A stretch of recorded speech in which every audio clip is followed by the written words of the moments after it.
ఓ అమ్మ కథ. మా అమ్మకు ఒకే కన్ను ఉండేది. మా అమ్మ అంటే నాకు ఇష్టం ఉండేది కాదు. ఆమె ఎక్కడికి వచ్చినా నాకు అవమానంగా తోస్తుండేది. ఆమె ఓ చిన్న కొట్టు నడుపుతుండేది.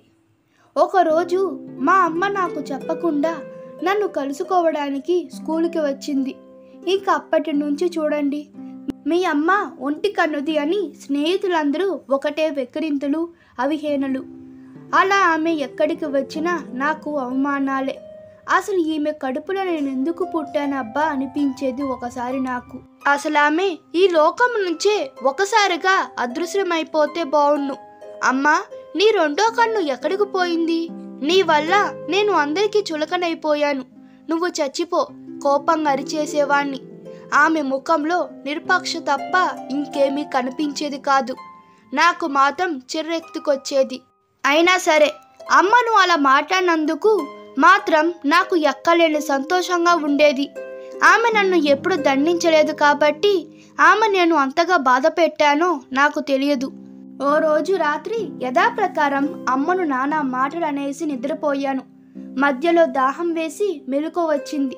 నీరు తాగడానికి వంటగదిలోకి వెళ్ళాను. అమ్మ అక్కడ ఒంటరిగా రోదిస్తుంది. మళ్ళీ ఆ దిక్కుమాలిన ఒక్క కంటిలో నుంచి నీళ్లు. ఆ సహజ స్వభావం ఎక్కడికి పోతుంది? మొహం తిప్పుకొని వెళ్ళిపోయాను. ఎక్కడికొచ్చినా నన్ను అవమానాలు పాలు చేసే మా అమ్మను, మా పేదరికాన్ని తిట్టుకుంటూ ఎప్పటికైనా నేను పెద్ద ధనవంతులవ్వాలని, బాగా పేరు సంపాదించాలని కలలుగంటూ నిద్రపోయాను. ఆ తర్వాత నేను చాలా కష్టపడి చదివాను. పై చదువుల కోసం అమ్మను వదిలి వచ్చేశాను. మంచి విశ్వవిద్యాలయంలో సీటు సంపాదించి మంచి ఉద్యోగంలో చేరాను. బాగా డబ్బులు సంపాదించాను. మంచి ఇల్లు కొనుక్కున్నాను. మంచి అమ్మాయిని చూసి పెళ్లి చేసుకున్నాను. నాకిప్పుడు 2 పిల్లలు కూడా. ఇప్పుడు నాకు చాలా సంతోషంగా జీవితం గడిచిపోయింది. ఎందుకంటే ఇక్కడ మా ఒంటి కన్ను అమ్మ రాలేదు కాబట్టి. అలా ఎడతెరిపి లేని సంతోషాలతో సాగిపోతున్న నా జీవితంలోకి మళ్ళీ వచ్చింది మహాతల్లి. ఇంకెవరు? మా అమ్మ. ఆమె ఒంటి కన్ను చూసి 2 ఏళ్ల నా కూతురు భయంతో దడుచుకుంది. ఎవరు నువ్వు? ఎందుకు వచ్చావు ఇక్కడికి? నువ్వెవరో నాకు తెలియదు. నా ఇంటికొచ్చి నా కూతురుని భయపెట్టావా? ముందు నువ్వు వెళ్ళిపో ఇక్కడి నుంచి. సాధ్యమైనంత వరకు తెలియనట్లే నటించాను. క్షమించండి బాబు, తెలియక తప్పుడు చిరునామాకి వచ్చినట్లున్నాను. ఆమె అదృశ్యమైపోయింది. అమ్మయ్య, ఆమె నన్ను గుర్తుపట్టలేదు. భారంగా ఊపిరి పీల్చుకున్నాను.